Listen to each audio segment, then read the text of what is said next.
a follow-up question. What is consciousness? Yeah, there's a good question. I don't know. Answer that one and pick up your prize in Stockholm.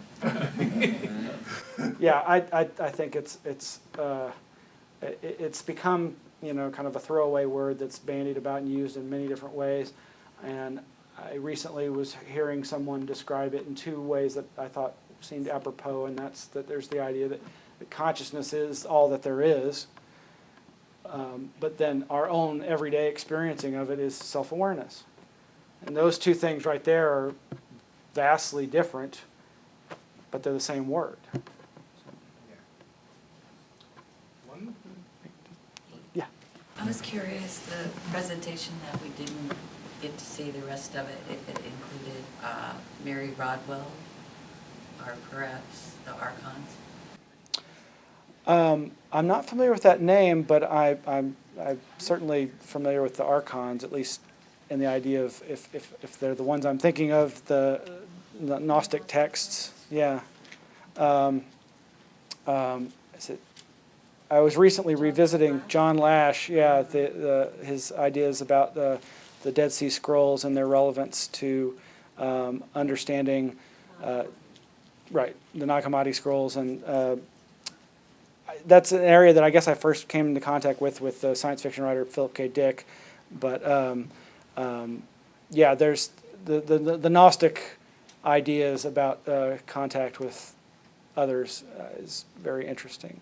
But what was the other name you mentioned? Mary Rodwell. Rodwell. And you would like, oh, she's gone already, but she started out as a hypnotist, but she went into the UFO field, and I think she's British, but she has an excellent video, and I can't remember I don't think it's on YouTube, it's on another one of her channels, but it's a couple of hours long, a lecture that is really excellent, that is UFO with shamanism.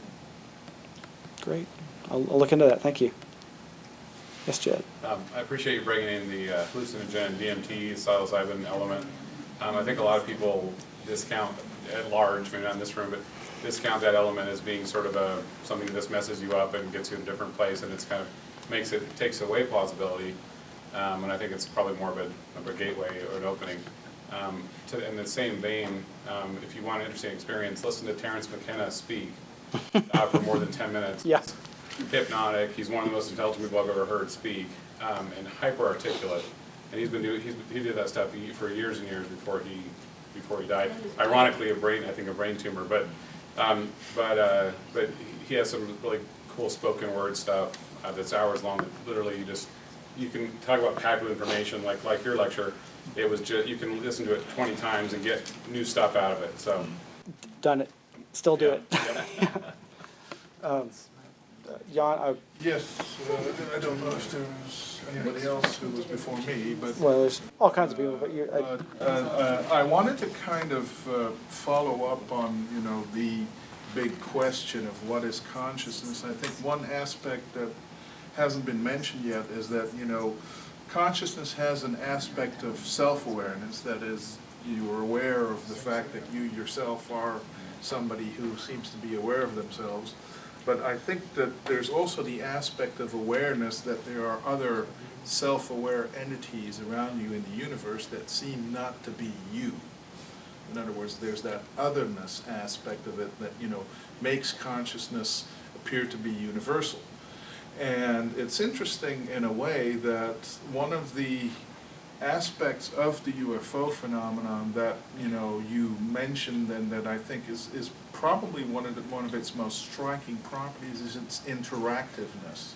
Is the fact that it's not just other, and we're not just aware of it, but it seems to be aware of our awarenesses. And I'm somewhat reminded of one of my favorite movies, and you said that you were also a Henson lover, in Labyrinth, when the King of the Goblins, in the final confrontation said, I am so exhausted living up to your expectations.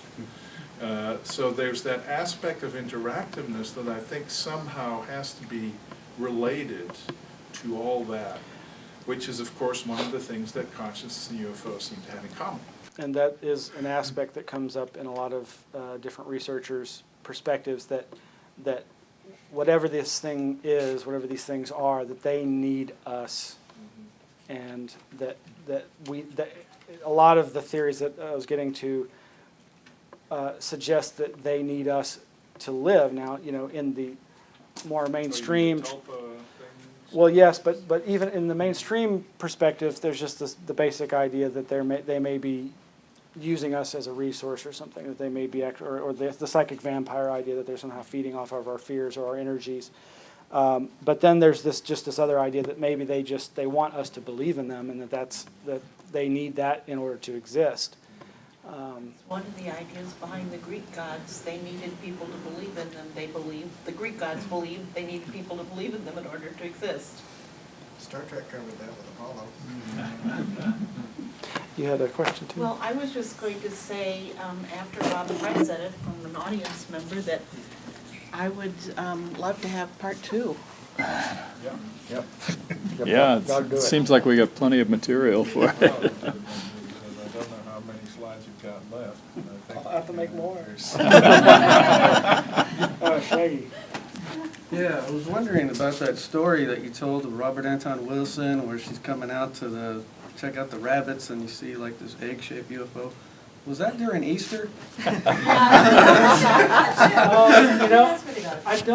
I believe I tried to pin down what time of year it was, and I don't think I was able to. She couldn't. If it was She during couldn't Easter, remember. that would have been great. And then another thing I just want to say is that you think perhaps when it comes to the collective unconscious mind, or that's being projected, or either archetypally or just in the Western world in particular, that as the universe basically reverberates and affects what it is that we are to a large extent, do you think that the pathologic nature or the schizophrenic nature of man as we currently see it, by virtue of our technology basically being driven towards self-destruction and all the various aspects of what we know mainstream society, actually sends out a signal that actually brings various extraterrestrials to take advantage of that particular state of consciousness?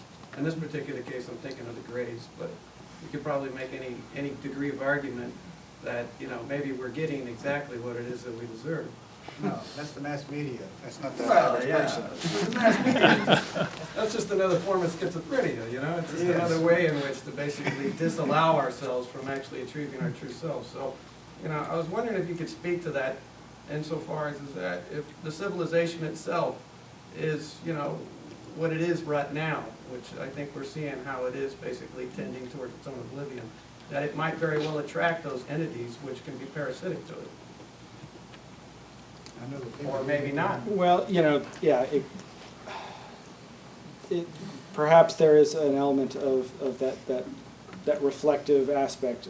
I mean, it could be a matter of us drawing to us like-minded, sort of, or in a sense, ETs or others. But I also, personally, I see in so much of the narratives of contact a reflection of our overextension of technology past our ethical ability. I think that there's no better representation of our state of humanity than the fetus-stealing, hybridizing medical technicians that are the Greys. In that case, I'm suggesting that maybe that's more a reflection of our own, deepest fears and problems. But yeah, another interpretation could be that there is this actual species that's been drawn to us because that's what we're putting out, and maybe that has to do with, like what we were saying, that reflective or that responsive aspect of the phenomena that seems to I guess a more appropriate question would be is that if we were strong within ourselves and that we didn't, I guess if everybody was walking around totally self-aware and individuated, would that happen? In other words, would we in fact, be susceptible to that kind of alien intelligence to kind of cannibalize us in that respect? yeah, hopefully if we were at that point, we'd actually be having face-to-face contact and not being spirited away in the night. we all, I think, have probably been drawn to those stories of contact with benevolent extraterrestrials because we want that kind of encounter with something that can teach us, to go beyond where we are. But maybe we have to get there before we can meet them. I'm not sure. And just the statement of that possibly all our negative energy manifested through our technology right now. I mean, you can't really compare that then with these cave paintings of the exact same types of grays that we would see 3000 BC. So they didn't have their technology then. Well, What I was going to comment about the Sheldrake guys, and I wish I got their name, but maybe you can give me their name so I can see their video when it's up. WhatItReallyWorks.com. Right. Okay. works, not happened. Yeah, if there's, these people who might be channeling entities or spirits or energies from the other side of the universe, you'd have to define universe. Because there's a massive universe just between atoms, so maybe it's the same thing with our own conscious inside of our minds, and where we can go to a complete different universe with elevated or altered states. So it's possible that they are from the other side of the universe. It's just defined universe. Yeah, well, in that sense, distance is irrelevant, whether it's trillions of whatever away, or That's whether it's time. right next to you physically. It's a different dimension. It Right. doesn't really matter how far it is or how near it is. And that's the thing about the parapsychological data is it doesn't seem the signal for information transfer doesn't seem to be degraded over distance. So, yeah, that's why I think there is the potential for communication with a wide variety of potential intelligences that could be from anywhere or anywhen. Or right under your fingernails. Okay. Well, thank you all. Yeah, thanks everyone for coming.